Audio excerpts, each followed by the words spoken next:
In the middle of the night, air raid sirens failed to sound across parts of Israel just as waves of Iranian missiles streaked across the sky, striking strategic sites from Haifa Bay to military infrastructure deep inside the country.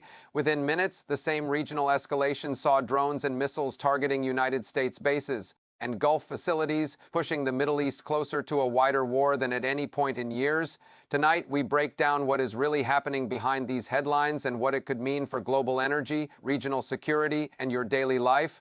According to Israeli officials, one of the most serious incidents occurred at the Bazin Group refinery complex in Haifa Bay, where an Iranian missile struck a power facility that provides steam and electricity to the site, forcing a complete shutdown and killing at least 3 people. Images from the scene showed collapsed structures and thick clouds of smoke pouring from the refinery area, underscoring how vulnerable critical energy infrastructure has become in this conflict.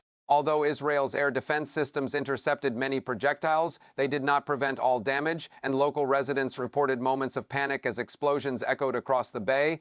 Iranian state media have hailed the use of advanced missile systems, including variants similar to the Khyber-Shikan and Fateh series, designed to evade interception and strike with high precision. While precise details on every weapon type used remain contested, defense analysts note that Iran has spent years developing medium-range ballistic missiles capable of reaching Israel and U.S. bases across the region. The attack on Haifa came amid a broader Iranian campaign that has also included ballistic missiles, cruise missiles, and drones fired towards Israel and American installations in Qatar, the United Arab Emirates, and Kuwait. In Iraq, drones slammed into a U.S. military facility, with satellite and drone imagery shared by regional media suggesting significant damage to storage compounds and logistics areas. Though independent verification of specific facilities remains limited, U.S. officials have acknowledged that Iran and its allied groups have repeatedly targeted American assets in Iraq and Syria since the latest round of hostilities began. Washington insists that its strikes on Iranian-linked targets are acts of self-defense, while Tehran portrays its attacks as retaliation for U.S. and Israeli operations on Iranian soil. At sea, tensions have centered on the Strait of Hormuz, the narrow waterway through which an estimated 1/5 of the world's oil passes, as Gulf states report drone incidents and missile interceptions near key ports. Oman has reported damage to an oil storage tank, and Duqman has publicly called for an immediate ceasefire, warning that the region is approaching a point of no return. While shipping lanes have not been fully closed, growing security risks are already raising insurance premiums and fueling fears of disruption to global energy supplies. To understand the stakes, consider the Gulf's role in the world economy. Saudi Arabia, Iraq, the UAE, Kuwait, and Qatar together account for a significant share of global crude exports, and most of that flows through or near Hormuz. Energy analysts say that if exports from several of these states were simultaneously disrupted, oil prices could spike sharply, potentially doubling in a severe crisis scenario, although such outcomes remain contingent on the duration and scale of any blockade. Even temporary outages or perceived risks can send shockwaves through markets, amplifying the impact far beyond the battlefield.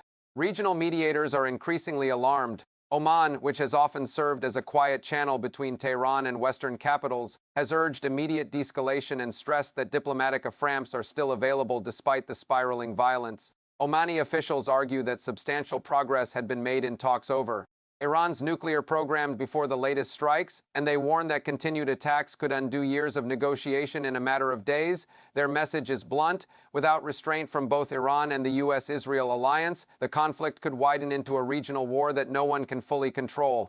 In Washington, President Donald Trump has defended recent U.S. strikes on Iran by saying he acted on a feeling that Tehran would attack first, even as his own Secretary of State suggested the moves were tied to Israeli plans and concerns about Iranian retaliation. That contrast underlines a deeper uncertainty about strategy. Is the goal to deter Iran, to degrade its capabilities, or to force a drastic political change in Tehran? For Iran's leadership, public statements have emphasis defiance, framing missile launches as part of a broader campaign to push U.S. forces out of the region and to impose costs on Israel for its actions.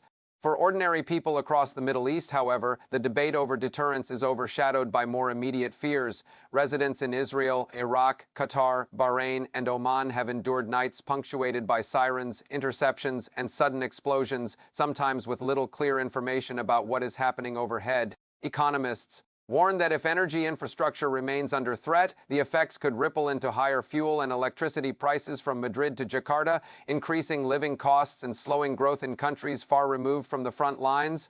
As missiles fall and statements harden, one question remains: who will step forward to stop this escalation before it reshapes the global order? Regional voices like Oman insist that diplomacy still has a chance, but that window is narrowing with every new strike. If world leaders cannot contain this confrontation, the next headlines may not only be about Haifa or Hormuz, but about a global economy pushed to the brink and a generation forced to live with the consequences. If you want deeper coverage of the Iran-Israel-US crisis and its impact on energy, geopolitics, and everyday life, subscribe, stay informed, and share this report so more people understand what is at stake.